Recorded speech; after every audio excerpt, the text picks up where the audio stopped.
আমি আপনাদের কথা দিচ্ছি, সমস্ত হত্যা, সমস্ত অন্যায়ের বিচার আমরা করব। আপনারা সেনাবাহিনীর প্রতি আস্থা রাখেন, সশস্ত্র বাহিনীর প্রতি আস্থা রাখেন। আপনারা আশাহত হবেন না। ইনশাল্লাহ আপনাদের যত দাবি আছে সেই দাবিগুলো আমরা পূরণ করব এবং দেশে একটা শান্তি শৃঙ্খলা ফিরিয়ে নিয়ে আসবো। আপনারা আমার সাথে সহযোগিতা করেন। ইন্টারিম গভর্নমেন্ট আমরা ফর্ম করব এবং ইন্টারিম গভর্নমেন্টের মাধ্যমে মারামারি, সংঘর্ষ এগুলো থেকে বিরত হন। আমি চলেন আমাদের সাথে যদি একসাথে যদি কাজ করি আমরা নিঃসন্দেহে আমরা একটা সুন্দর পরিণতির দিকে আমরা অগ্রসর হতে পারছি। করে এই সংঘাতের মাধ্যমে আমরা আর কিছু অ্যাচিভ করতে পারবো না, আর কিছু আমরা পাবো না। সুতরাং দয়া করে আপনারা সমস্ত এবং ইনশাআল্লাহ আমরা সবাই মিলে একটা সুন্দর ভবিষ্যতের দিকে আমরা অগ্রসর হব। সমস্ত দলের প্রধান দলের নেতারা এখানে উপস্থিত ছিলেন।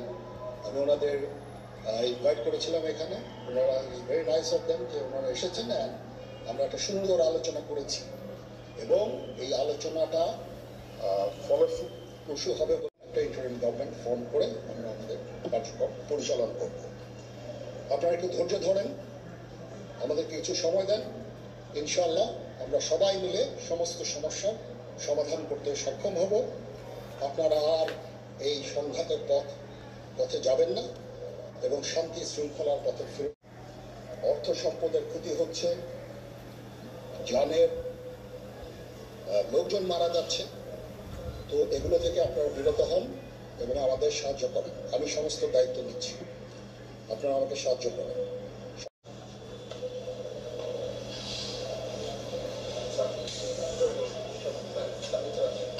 আপনারা কি কোনো প্রশ্ন করতে চান?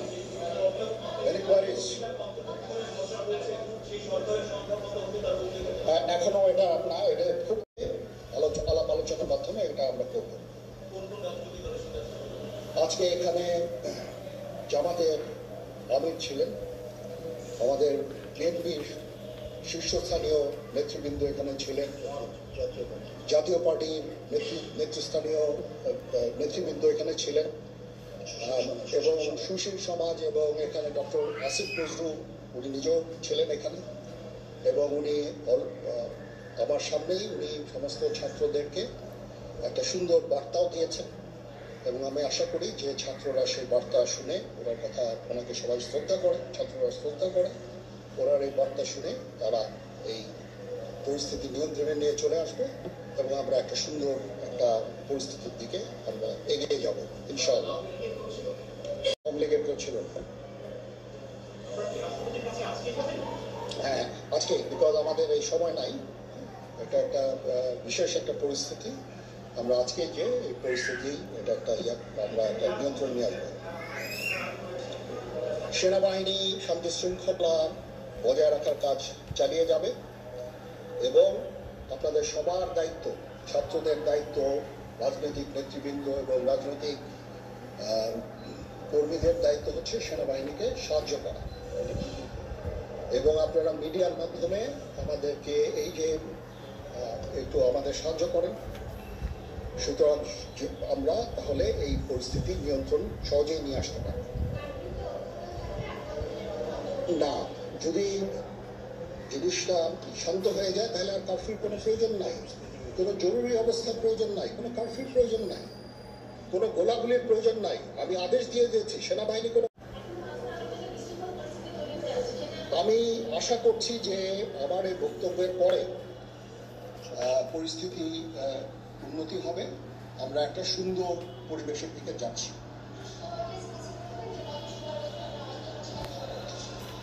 আমরা একটা না, আমি আজকে রাতের মধ্যে একটা আমরা সলিউশনে যাওয়ার চেষ্টা করবো, বাট আমাদের হয়তো 2-1 দিন সময় দিতে হবে।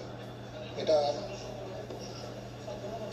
আমরা এখনো এটা টু আর্লি, আমরা যাচ্ছি যে আমরা কথা বলবো মহামান্য রাষ্ট্রপতির সাথে, আমরা একটা সুন্দর সলিউশনে আমরা পৌঁছাবো।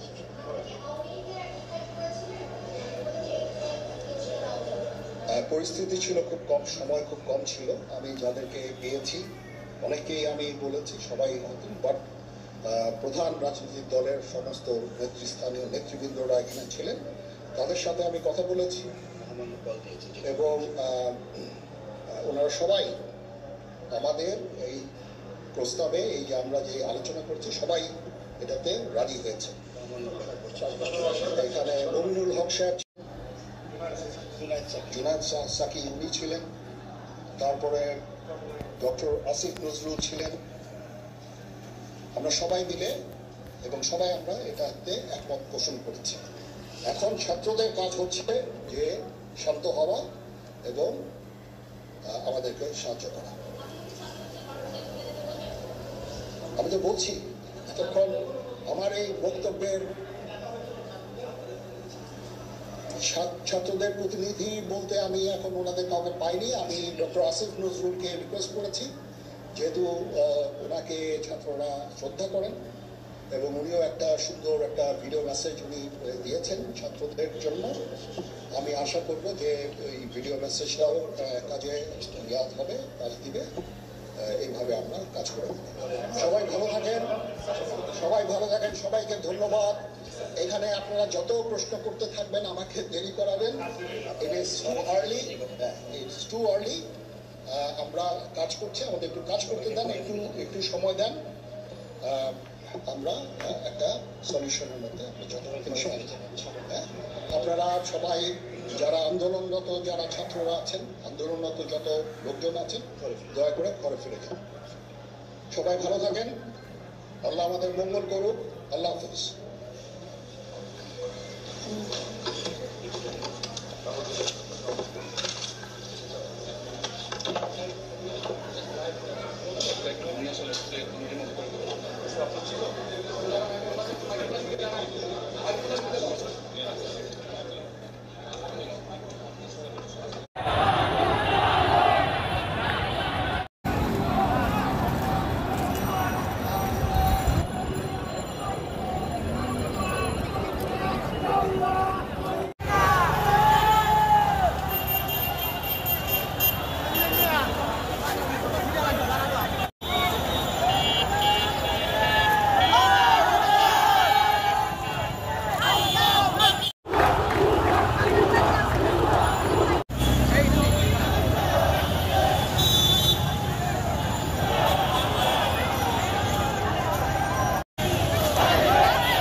দিলেন সেনাবাহিনী শান্তি শৃঙ্খলা বজায় রাখার ক্ষেত্রে কাজ করবে এবং আন্দোলনরতদের ঘরে ফেরার আহ্বান জানিয়েছেন। কেন এই আহ্বান, সেটি নিশ্চয়ই এতক্ষণে দেশবাসী গোটা জাতি স্পষ্ট হয়ে গিয়েছে। প্রধানমন্ত্রী শেখ